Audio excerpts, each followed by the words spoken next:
Good morning, everybody. Glad to have you here today. Thank you for joining me. Again, if you would like, share, and or comment on the post, and then we will dig right into chapter 16, beginning in verse 12. And kind of picking up in midstream here, but there is a method to the madness here. Beginning in verse 12, it says, "From there to Philippi," which is from Neapolis, where they were the last city they were in the previous verse, which is a leading city of the district of Macedonia and a Roman colony. We remained in this city some days, and on the Sabbath day we went outside the gate to the riverside, where we supposed there was a place of prayer, and we sat down and spoke to the women who had came together. As they continue their travels, we're going to see now Paul make contact with one of the most influential people of the time, and of all things, it is a lady by the name of Lydia. And so Paul and his group, they arrive in the area of Philippi.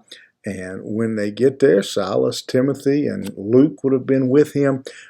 This group evidently got there early in the week and remained, it says, in the city some days. And then when the Sabbath day came around, evidently they had heard about or maybe even noticed some kind of what we might call today a brush arbor, some kind of structure outside the city. It says by the river. And again, this was a common practice when there weren't enough Jews to actually build a synagogue. They would meet outside of the town, especially often near a river for a time of prayer. And the reason was the water in the river gave them was water for their ceremonies that they would have, and so that they could have that available to them, and they would gather. And so Paul and his party, they go out. And interesting, it appears that there were only women who were actually gathered there. And then they spoke. And so all four men share their testimony of what Jesus Christ had done in their life. And just just kind of getting introduced into this story about Lydia and what takes place. But one of the things that I'd like to point out to you here is that Paul and his companions went to church. They found them a place, and they went and they gathered. They may not have been the ideal situation, but they went and they gathered as much as possible with God's people. What again a great example that even a man like Paul, certainly Paul could have said, "Well, I'm good," but no, Paul said, "I need to be with God's people." And so let me encourage you this morning. We're headed towards the weekend.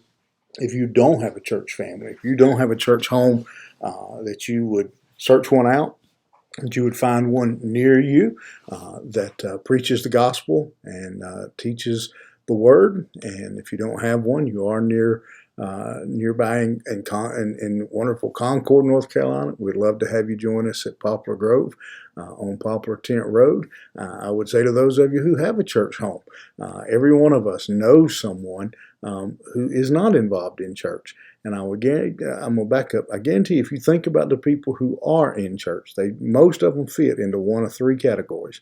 They grew up in that church. That's all they've ever known. Their parents, their grandparents, they were born there. They've been there their whole life. They are there because a family member goes to that church and invited them. Or they go there because a friend goes there and invited them. It's a very small percentage of people who are in church anywhere just because they just stumbled in. Most of them have a reason. Born there, family there, friends there. Are the three number one reasons people are in a church. And so let me encourage you. It's Thursday. Go ahead and invite somebody. Tell them you'll come pick them up. You'll sit with them. If Paul needed to be in church, we need to be in church. So you think about that, and we'll see you Sunday. All right. Have a great day.